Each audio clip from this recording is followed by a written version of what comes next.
Martín, muchas gracias.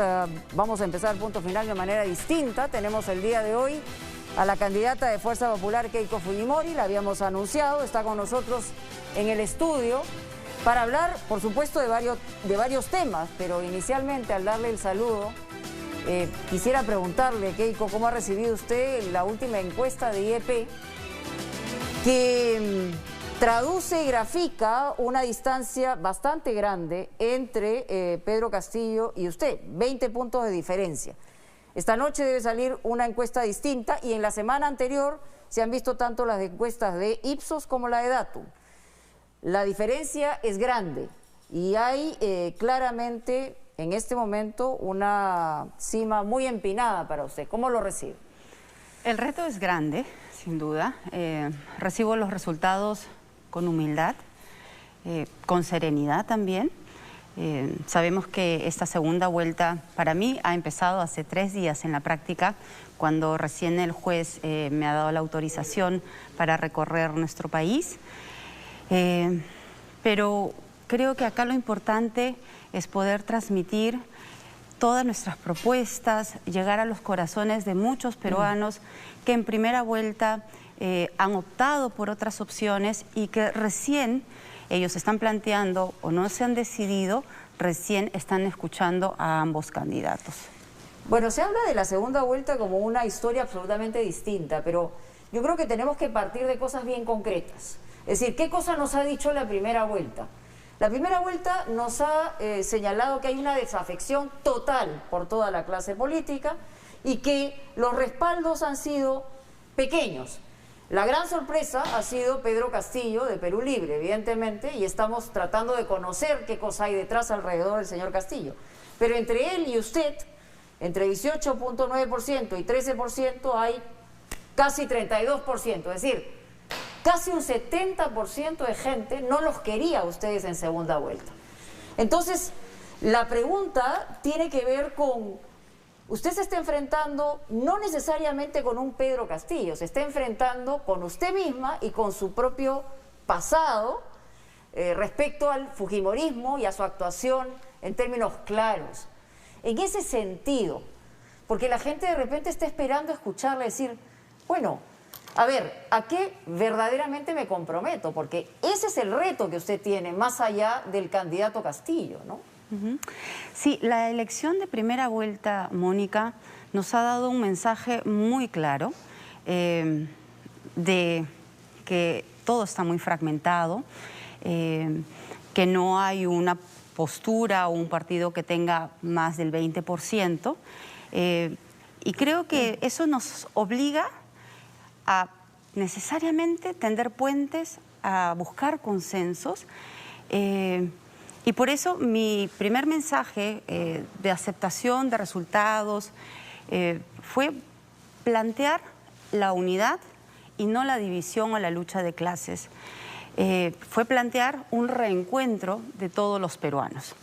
Ahora vamos a pasar a su pregunta sobre nuestro pasado, nuestra historia. Y sobre luchar con esa historia que han escrito ustedes mismos, sí, que ha escrito Keiko Fujimori. Sí, sin duda, y lo que yo represento, ¿no? A lo largo del gobierno de mi padre se han tenido logros importantes, pero también se han cometido errores y delitos. Y durante mi gestión como presidenta del Partido Fuerza Popular, en el último quinquenio se cayó pues en este círculo vicioso de la confrontación, y yo he reiterado en varias oportunidades mis disculpas y mi perdón, y no tengo problemas, Mónica, en volverlo a hacer las veces que sean necesarias. ¿Qué le pasó a usted? Usted se sintió todopoderosa.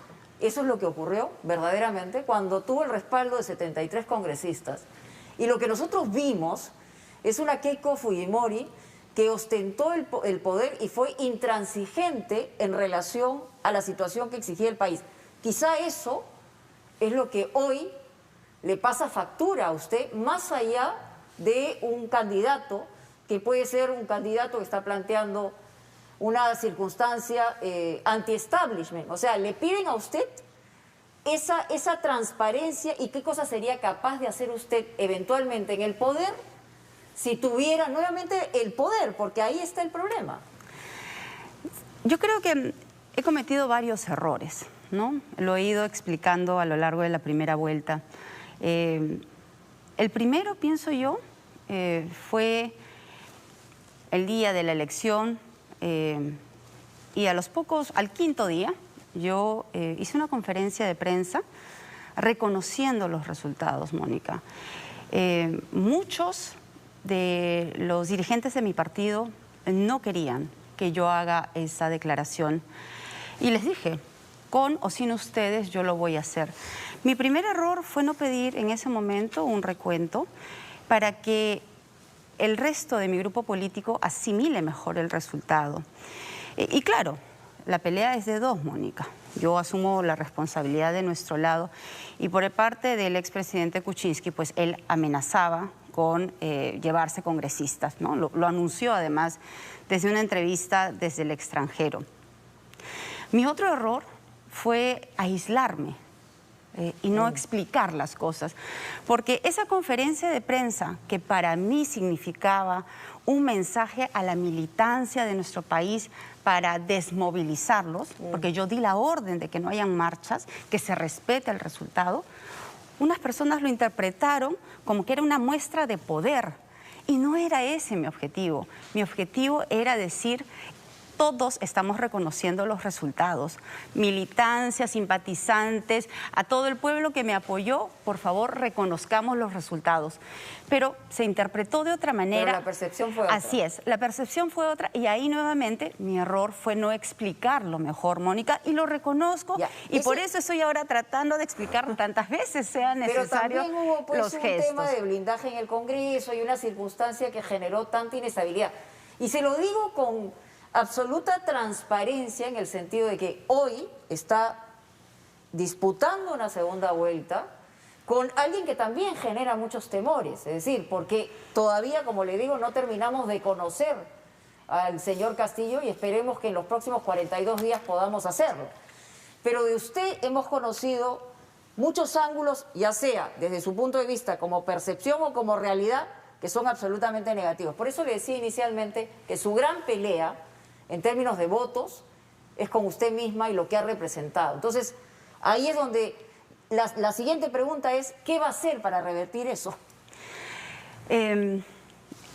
Esta semana hemos tenido el respaldo generoso del doctor Mario Vargas Llosa y la preocupación de muchos ciudadanos como él es sobre todo salvar y fortalecer la democracia. Entonces, yo le he señalado claramente, cuando él hizo la publicación de su nota, lo llamé, conversamos con mucha cortesía y me comprometí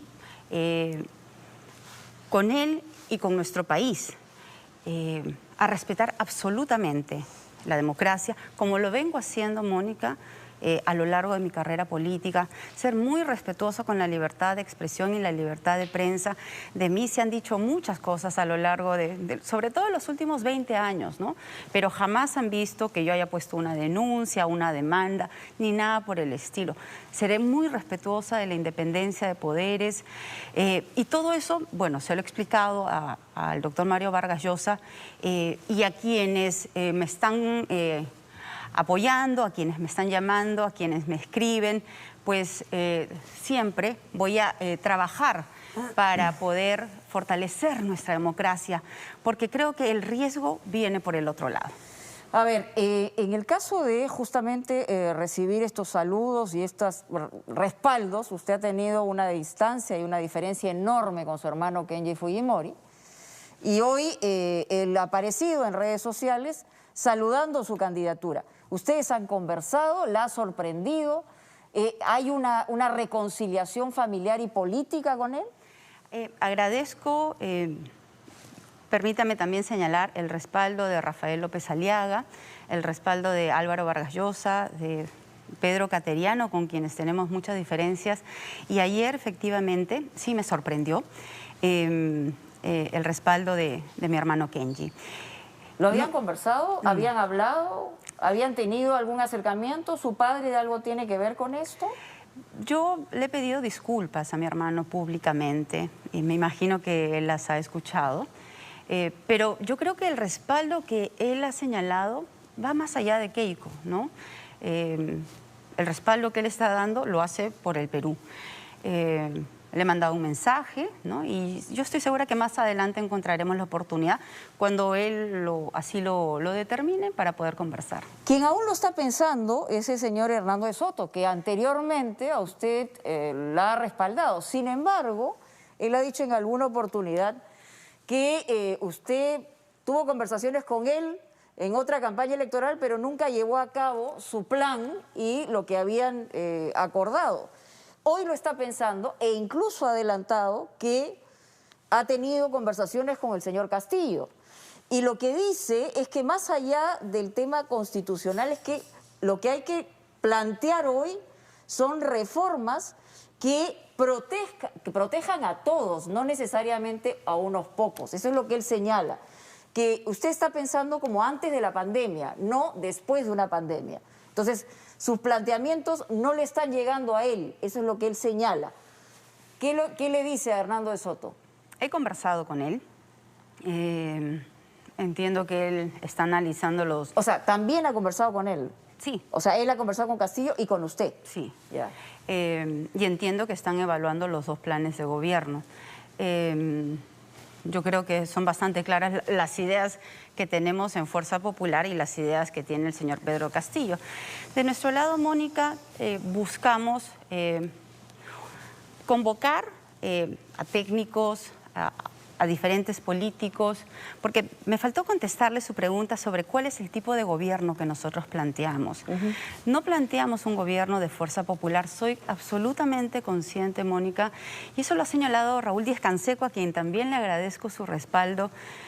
Yo ya no solo represento al fujimorismo, yo represento a quienes no quieren el comunismo, y soy consciente que la convocatoria de un futuro gobierno, si es que el pueblo peruano me da la confianza, tendrá que ser muy abierto y tendrá que tener colores partidarios de diferentes grupos políticos que nos permitan generar el consenso dentro del Congreso de la República. Por ejemplo, si ustedes llegaran a ser gobierno, a revertir, digamos, lo que hoy muestran las encuestas, ¿en quién estaría pensando usted como presidente del Consejo de Ministros o un personaje que no necesariamente coincida con el fujimorismo y que tenga que ver con el manejo del gobierno? Es decir, no Keiko Fujimori si llega a la presidencia, no los fujimoristas, sino quién o quiénes o cuál sería el perfil de ese personaje. Sí,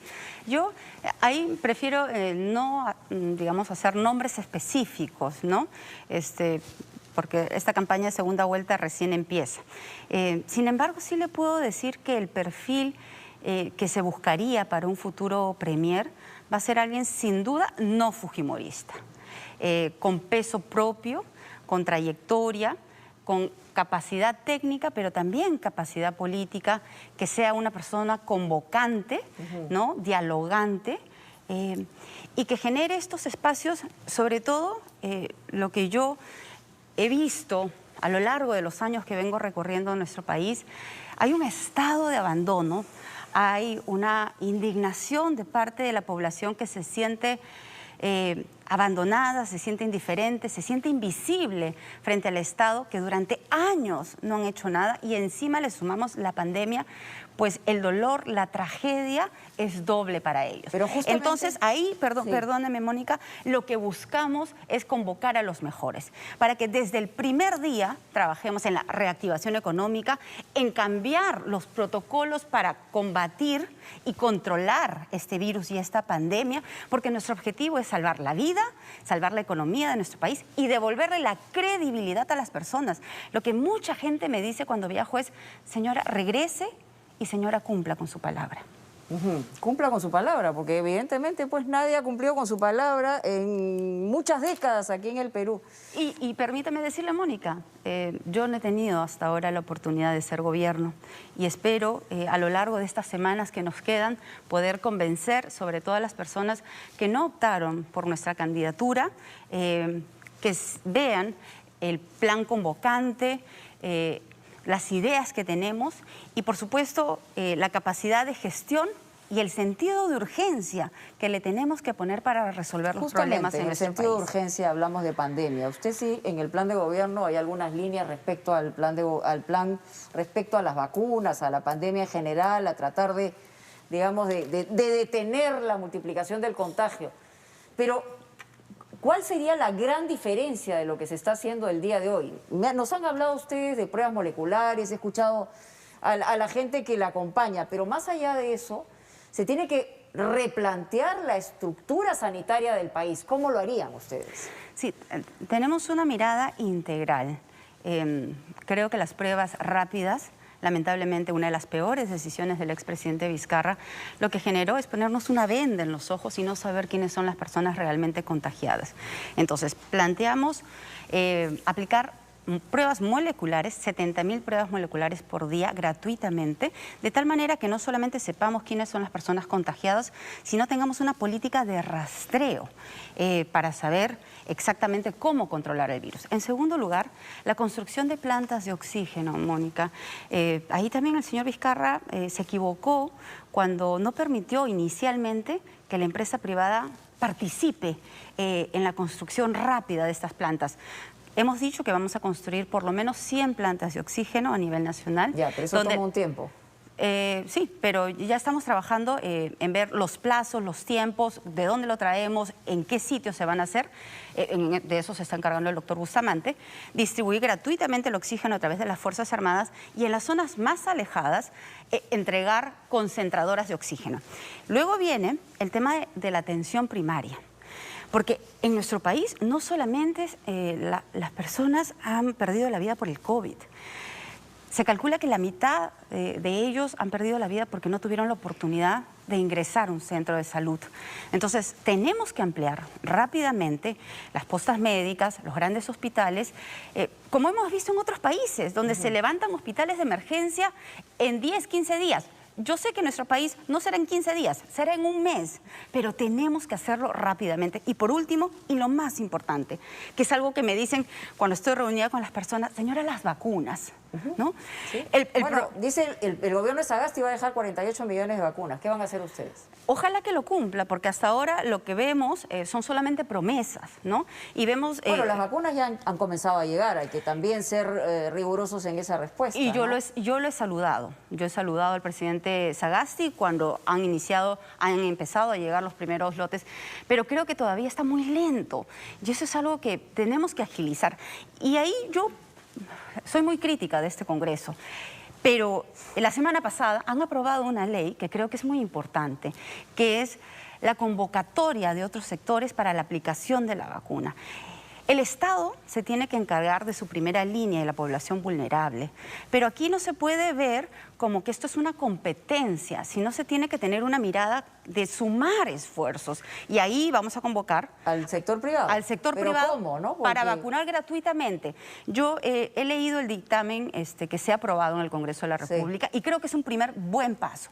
Pero en su reglamentación debería estar claramente señalado que el sector privado puede aplicar las vacunas de manera gratuita.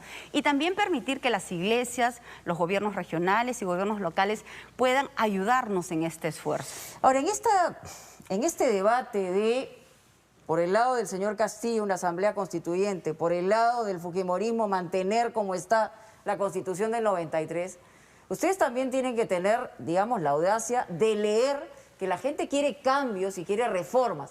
Empezando, yo no hablo del modelo, pero sí hablo de que efectivamente las oportunidades crezcan para esa gran mayoría que está postergada y que hoy se siente absolutamente abandonada y es capaz de mirar una opción que puede generarle un cambio, cualquiera este sea.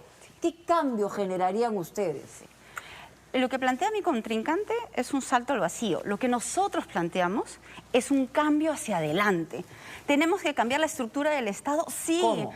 Tenemos que hacer que los funcionarios, por ejemplo, ¿no? Yo pregunto, cuando he estado en diferentes regiones, sobre todo en el campo, antes los funcionarios técnicos viajaban, caminaban, les daban capacitaciones, les llevaban semillas mejoradas. Eso se ha dejado de lado. Los programas sociales que funcionen bien, no importa quién los haya creado, empezaré por Pensión 65 del expresidente Ollanthumala, hay que repotenciarlo, hay que ampliarlo. Los niveles de pobreza se han incrementado. El programa Juntos del expresidente Toledo también. Pero así como esos, tenemos que repotenciar Pronamach para llegar al campo. Repotenciar Foncodes a través de sus pequeñas obras y sus núcleos ejecutores permitieron llegar con eficiencia a las zonas que más atención y necesidades tenían. ¿Cómo promover las inversiones y cómo evitar que hayan más Odebrecht? ¿Cómo evitar que hayan circunstancias de esa naturaleza que los ha, digamos, afectado a todos, incluyendo a usted misma, en una investigación que sabemos todo va a tener que continuar? Después podemos hablar del tema, pero lo cierto es que la gente lo que dice es: ¿qué va a pasar con estas grandes transnacionales? ¿Cómo van a responder a eso? ¿Cómo se va a generar la inversión sin que haya ese nivel de corrupción que nos ha afectado a todos los peruanos antes de la pandemia y ahora con mayor razón dentro de la pandemia? Hemos señalado claramente que el Estado no puede ni debe hacer contratos con empresas corruptas. Para eso también tenemos que fortalecer a la Contraloría, que permita no solamente tener mayores presupuestos, sino un control concurrente, capacidad sancionadora para separar a los funcionarios de manera inmediata. Hoy que la pandemia pues, nos está permitiendo utilizar herramientas tecnológicas, pensamos implantar el programa Transparencia 100% para que en todos los procesos de adquisiciones y de compras del Estado participe la prensa y también la ciudadanía. Pero ¿cómo lo plantea? ¿Como una reforma digital de transparencia para acceder a la información en tiempo real? Y así es, y para que todos los procesos de adquisiciones, no solamente del gobierno central, sino también de los 3 niveles de gobierno, todo se haga de manera transparente. ¿Pero eso y de manera está recogido virtual en el plan de gobierno? Sí, transparencia 100%, sí. Ok, todo eso como título. Está, digamos, utilizado y explicado en nuestro plan de gobierno. No sé si la palabra transparencia 100%, esa titulación la hemos ido cambiando a lo largo de la campaña, pero el concepto está. Cada una de estas propuestas en la lucha contra la corrupción. Pero acá vuelvo a retomar algo importante, Mónica. El programa, por ejemplo, Foncodes, que fue premiado por el Banco Mundial en el año 2002, utilizaba los núcleos ejecutores. Se elegían sus dirigentes a través de las comunidades y estos núcleos ejecutores no solamente se encargaban de definir la obra que se necesitaba, sino también de fiscalizar. Y es ahí donde debemos de convocar también a la ciudadanía en los procesos de fiscalización. Hay un tema que desarrolla su plan de gobierno, es que propone revisar la causal de vacancia presidencial por incapacidad moral. Bueno, hemos visto lo que ha ocurrido. Y también el mecanismo de la cuestión de confianza. Es decir, son 2 temas que nos han generado, primero con el Congreso, que tenía la mayoría fujimorista, y segundo, con este Congreso, después de la disolución del primero, que nos ha tenido a todos los peruanos en una circunstancia horrorosa en medio de la peor emergencia de los últimos tiempos. Entonces, ¿cómo responder a eso también? Sí, hemos dicho reformas constitucionales. Se pueden hacer, se pueden evaluar, hemos aprobado ya algunas y es importante generar esos espacios que nos permitan el cambio. Ahora, el cambio sobre todo se tiene que dar en la capacidad de gestión. Yendo a su pregunta con referencia a la reforma constitucional sobre la relación entre los poderes, del Poder Ejecutivo y el Poder Legislativo. Justamente por todas las crisis políticas que hemos tenido, en el penúltimo proceso de vacancia del señor Vizcarra, yo me pronuncié en contra. Abiertamente me criticaron, sobre todo militantes y seguidores de nuestro partido, pero yo consideraba que no procedía ese primer pedido de vacancia. Y es ahí donde empezamos a cuestionarnos nosotros mismos cuál debería ser la relación entre ambos poderes. Recuerdo también que antes del cierre del Congreso, nuestro secretario general Lucho Galarreta sostuvo junto con otros dirigentes de otros partidos, diferentes conversaciones con el ex premier Salvador del Solar. Y se apostaba a eso, a un diálogo, y se apostaba a ciertas reformas justamente que acoten tanto la solicitud de vacancia como las cuestiones de confianza, ¿no? Porque eso es lo que hemos tenido de ambos lados.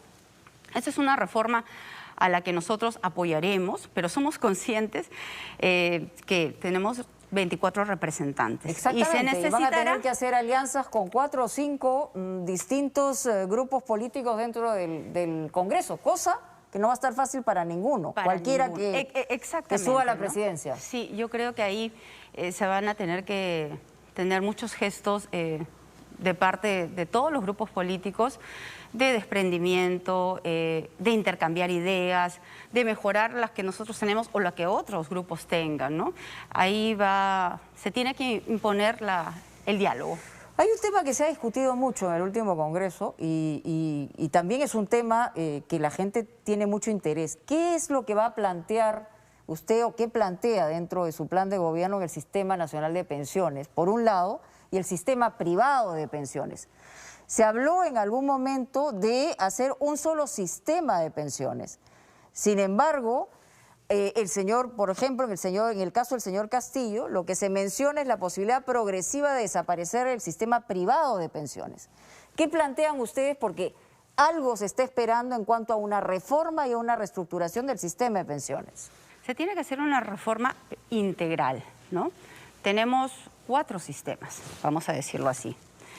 Pensión 65, la ONP, las AFPs y el sistema de las Fuerzas Armadas y Policía Nacional.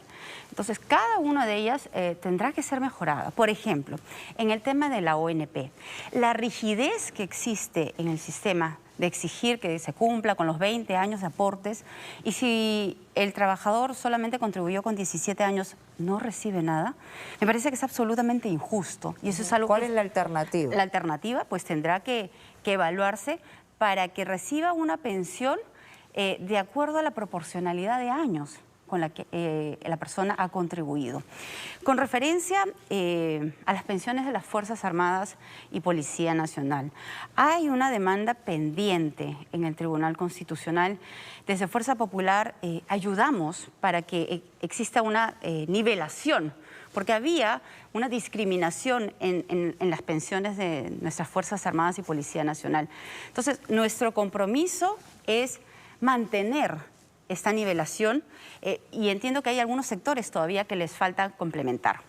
Con referencia a las AFPs, lo que tenemos también que hacer es bajar los costos de las comisiones, ver de qué manera se puede lograr mejores rentabilidades, y si es que hubiese algún abuso, porque creo que lo que hace falta en nuestro país es mayor fiscalización, y eso ha generado, ¿no?, que se genere mucha desconfianza por parte del sector privado. ¿Fiscalización de qué? ¿De las AFP? Es decir, el cobro de comisiones. Yo diría de todo el sector, ¿no? Por ejemplo, en el tema minero, sí, ¿no? Hay empresas mineras que laboran bien, pero hay otras que no, que están dañando el medio ambiente.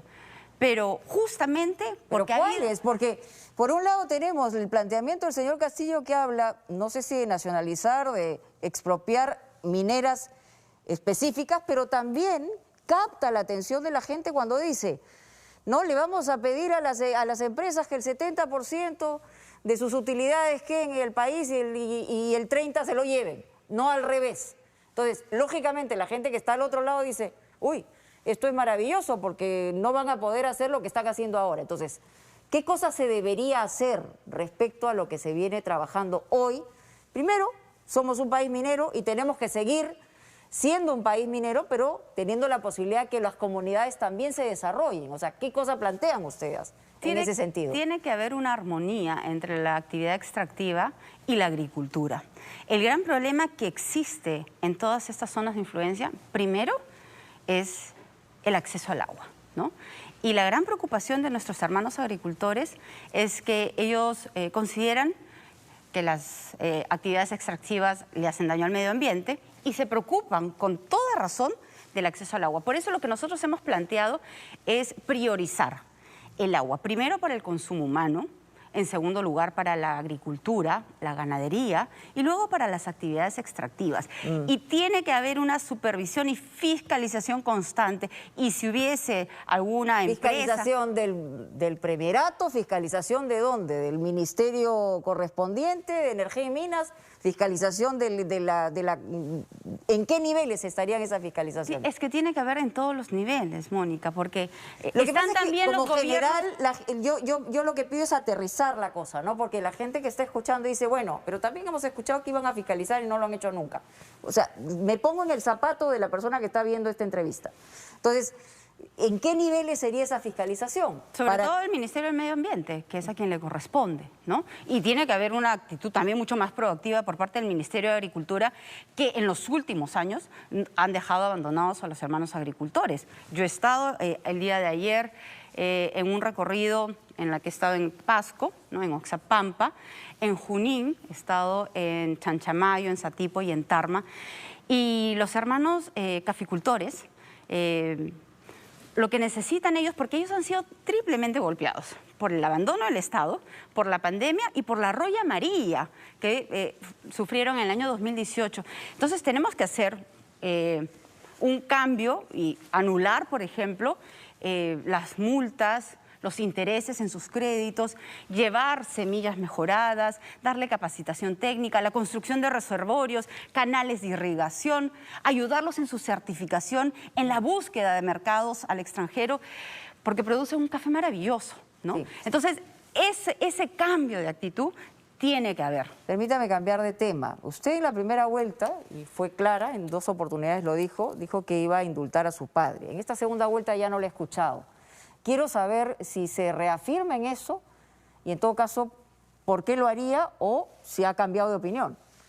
Sí, en el año 2016 yo señalé que la libertad de mi padre se iba a buscar a través de la vía legal y constitucional y no a través del indulto. Sin embargo, después de tantos años y yo misma, después de haber estado injustamente en prisión, he recapacitado en mi postura. ¿Se equivocó al usted decidir que su padre no tenga un arresto domiciliario, que estaría en casa desde ese momento y más bien tomar una actitud completamente distinta como la que me la menciona? No, porque ni él mismo estaba de acuerdo con esa posición. Pero hoy... iniciando la primera vuelta, me preguntaron sobre cuál era mi postura y yo me ratifico, estoy a favor del indulto de mi padre. ¿Y de llegar al poder lo haría? Sí, cumpliendo con todas las normas, las exigencias y los plazos, sí. Hay un tema que está también vinculado a su propia investigación, Keiko. Un buen compromiso de Keiko Fujimori, estando en la situación en la que se encuentra, en una segunda vuelta, de llegar al poder, ¿usted podría señalar que continúa la investigación a pesar de que si usted llega a ser presidente de la República estaría protegida durante los 5 años? Entiendo que hay un debate al respecto. No soy abogada y eso lo tendrán que determinar los Pero especialistas. usted, se lo pregunta a usted. Sí, Mónica. Soy absolutamente respetuosa de la división y la independencia de los poderes. Soy absolutamente respetuosa de las investigaciones que he tenido a lo largo de todos estos años. Y creo que mi mejor forma de demostrar ese respeto que yo tengo por el sistema de administración de justicia y del Poder Judicial es que 3 veces me han detenido. Las 2 últimas, además, yo sabía que eso iba a ocurrir y me he entregado. Ese es mi absoluto respeto y confianza en el sistema, porque soy y me considero inocente, pero sabiendo eso, fui y me entregué. Y estas prisiones preventivas luego fueron corregidas por instancias superiores. Bueno, hace muy poco usted ha presentado una queja contra Domingo Pérez, ¿no? No, hace un mes la defensa presentó una queja y creo que cuando mi defensa considera que se han vulnerado mis derechos, la vía normal es presentar una queja al control interno. Y esto ocurrió hace un mes cuando ella así me lo señaló. Le dije, bueno, nosotros no tocamos estos temas a través de los medios de comunicación, utilizamos las vías institucionales y eso es lo que ella realizó. Pero usted se compromete a dar todas las facilidades de llegar a la presidencia para que siga la investigación. Por supuesto, y así lo he señalado incluso en un debate. Esto queda grabado. ¿Quién financia su campaña hoy? Porque yo creo que es lícito preguntar después de toda la discusión y toda la investigación alrededor de los financiamientos de campaña, y lo haré con todos, o sea, con el adversario también. ¿Quién le está financiando su campaña? Sí, ha salido, está en la página web de la OMPE, entiendo está en la de todos los partidos políticos.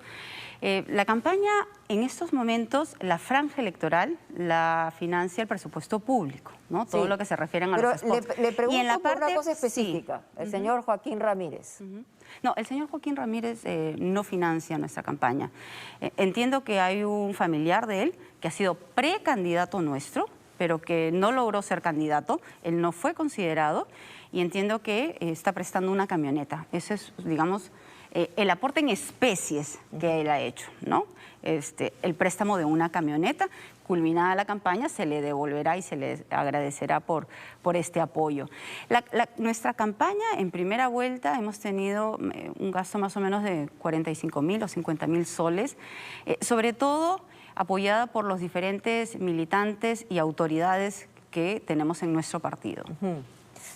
¿Cuál es, digamos, en el recorrido que usted ha empezado, dónde ha encontrado que es más complicado comenzar a arañar votos? Porque yo decía, usted lo que tiene que hacer es ver en cada región la posibilidad de hacerlo. Incluso en Lima, dentro de las encuestas que se han conocido, no está muy lejos del candidato Castillo, lo que llama la atención. Por eso yo empezaba esta entrevista preguntándole a usted si la campaña es con usted misma o efectivamente lo que le falta a usted es llegar a esos bolsones que antes probablemente llegó el fujimorismo y que está buscando algún tipo de respaldo o alguna seña de parte suya en términos concretos, de decir, esta no nos va a fallar o sí nos va a fallar, en fin, no lo sé. Voy a intentar llegar a todo el territorio nacional.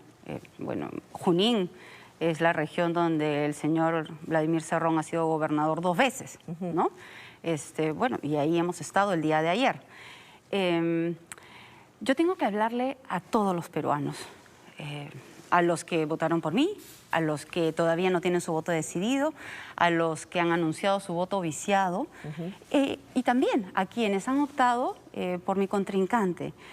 Nosotros optamos por no dividirnos, optamos por buscar la unidad de todos, optamos por mirar hacia el futuro, por generar espacios de crecimiento, por controlar la pandemia y por devolverle la confianza a los peruanos, porque hay mucha desesperanza. Mi mensaje final en este tema, Mónica, yo he estado más de 16 meses en prisión, más de 480 días injustamente alejada de mi familia. Y son esos momentos tan difíciles en los que, por supuesto, me acerqué mucho a Dios y he reflexionado, he recapacitado, me ha permitido entender que hay cosas que hice mal, hay cosas que pude hacer mejor, pero sobre todo me ha permitido levantarme con más fuerza. Y ese es también lo que yo quiero transmitir. Fuerza, fe y esperanza que los peruanos unidos vamos a salir adelante de esta pandemia y de esta crisis económica. ¿Por qué quiere ser presidenta de la República? Y esta es la tercera oportunidad que usted lo intenta. Yo el año pasado, Mónica, anuncié una pausa en la política. Lo conversé con Marc y con mis hijas. Y en el medio de la pausa pidieron nuevamente la prisión preventiva y me entregué, fui, regresé al penal y luego vino la declaratoria de emergencia y la pandemia. En esa situación tan difícil y veía y escuchaba las noticias de la situación tan dramática por la que estaba atravesando nuestro país y nuevamente me cuestioné yo misma. Si debía, ¿qué cosa se cuestionó usted? Si debía continuar con mi pausa o por lo menos intentar dar una propuesta, intentar ayudar a nuestro país frente a esta tragedia sanitaria. Recuperé mi libertad los primeros días de mayo y semanas después que la sala de apelaciones autorizó, pude conversar con Marc y ya luego en conjunto con mis hijas y nos hicimos ese planteamiento.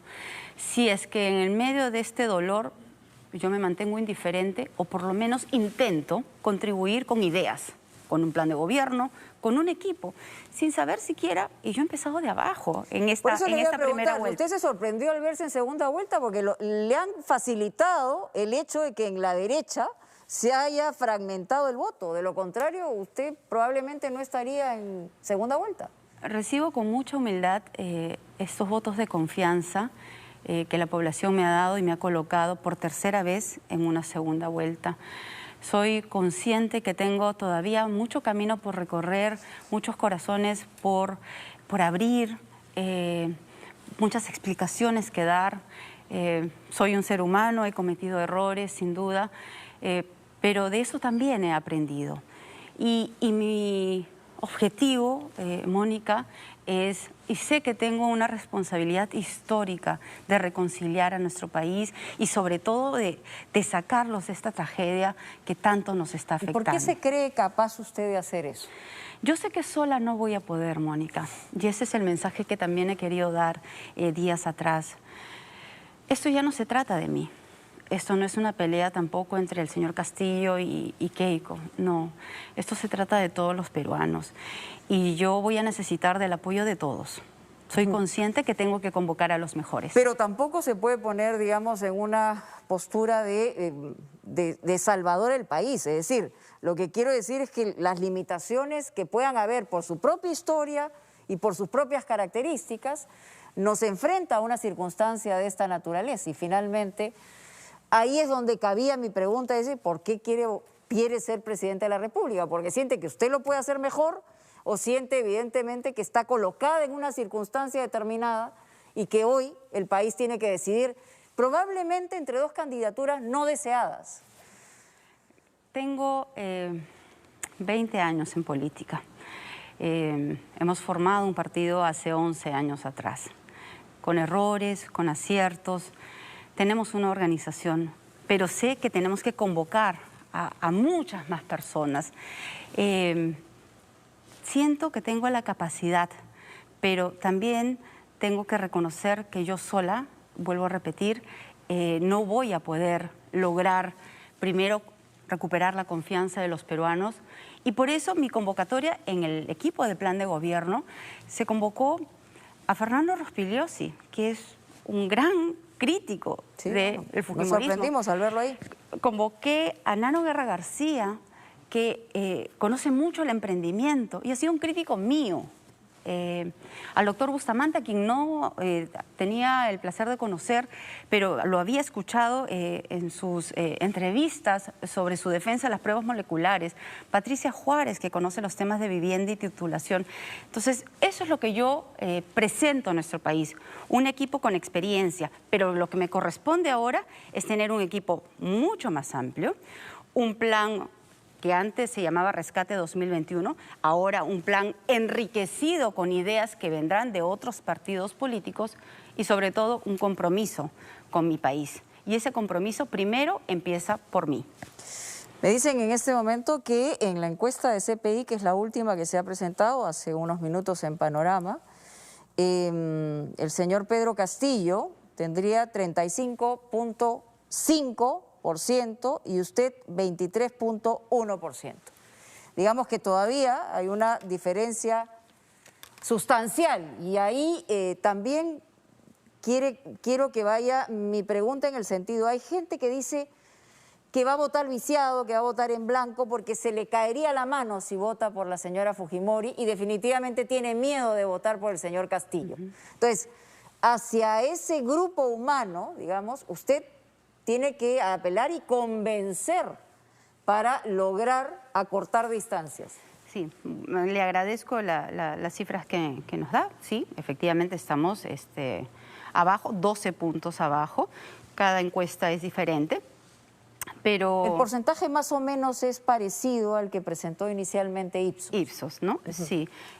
Bueno, estas son las cifras con las que empezamos la segunda vuelta. De aquí lo que nos corresponde es ir hacia adelante. Entiendo que hay muchas personas que han recibido estas cifras con nerviosismo, ¿no? Yo les pido tranquilidad, calma. Esta campaña recién empieza. Y me corresponderá, Mónica, en estas 6 semanas que nos quedan, pues generar esos espacios de credibilidad y de confianza justamente a las personas que piensan votar en blanco, sí, o que piensan viciar su voto.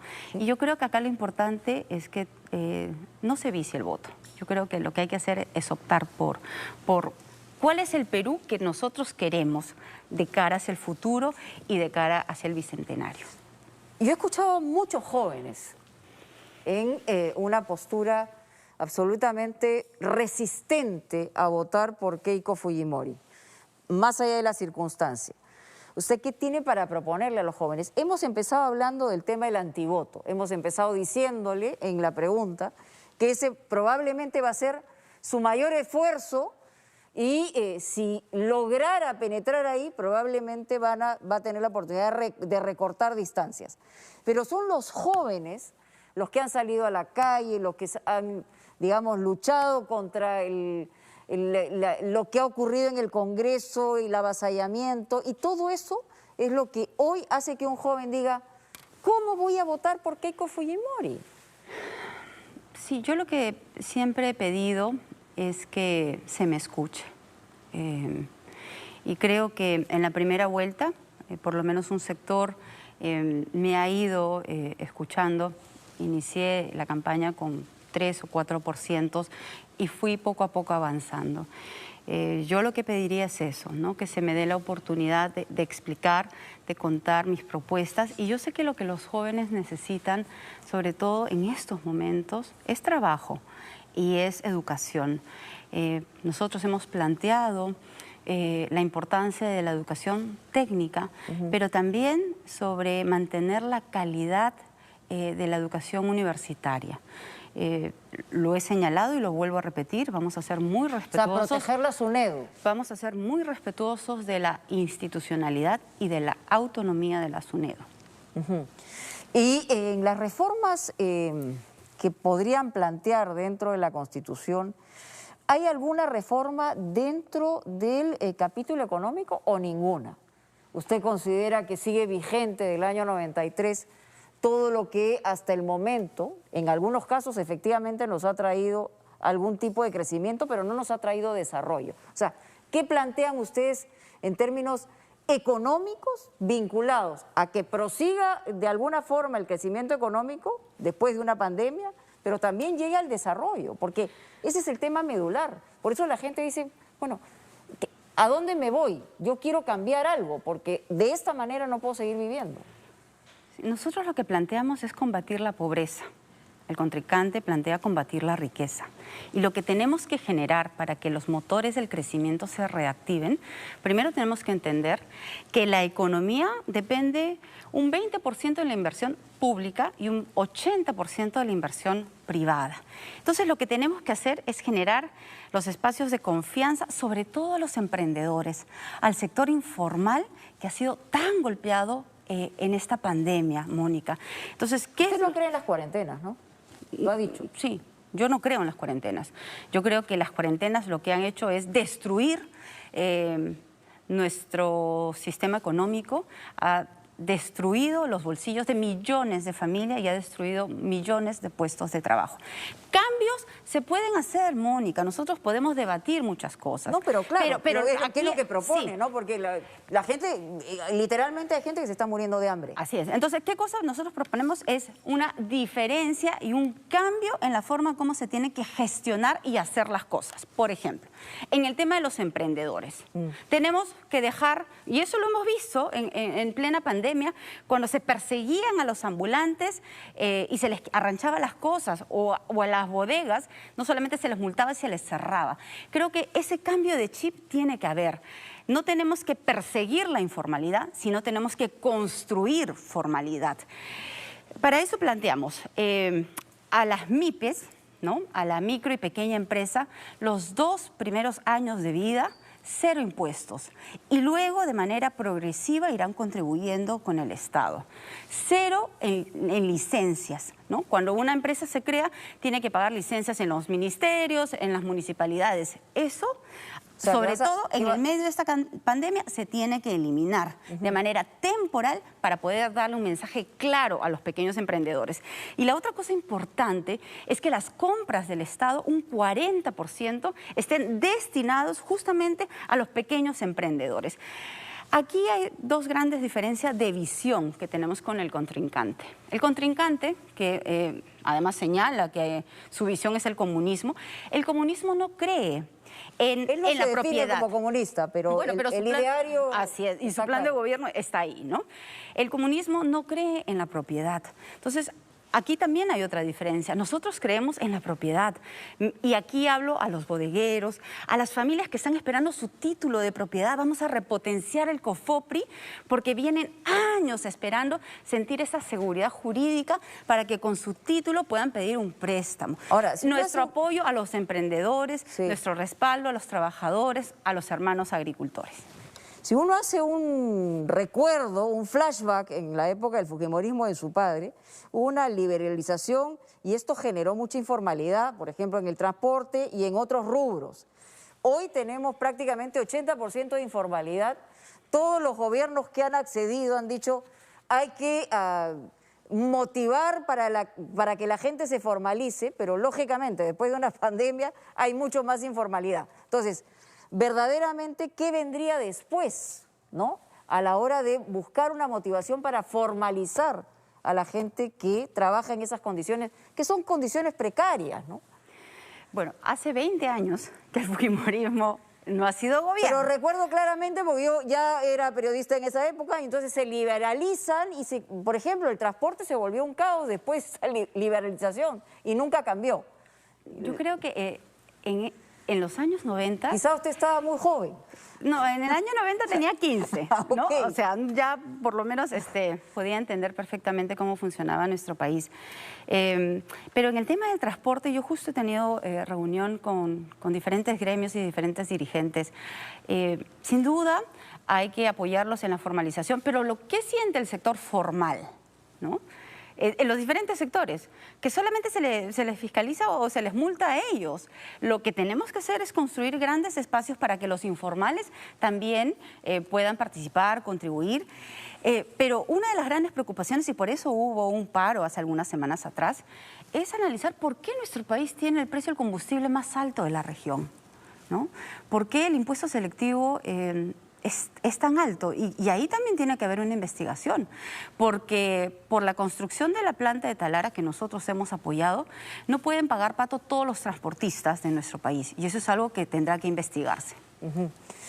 Muy bien, Keiko, podríamos seguir conversando, vamos a tener ojalá la oportunidad. Una pregunta final, ¿usted va a acceder a los 4 debates que está planteando el Jurado Nacional de Elecciones? Uno de los candidatos a vicepresidentes, el otro de los planes de gobierno y 2 debates con el señor Pedro Castillo, su adversario. Sí, para mí todo debate es una gran oportunidad y espero ahí poder debatir e intercambiar ideas con el contrincante, el señor Pedro Castillo. Muy bien, le agradezco mucho. Muchas gracias por estar con nosotros aquí en Punto Final.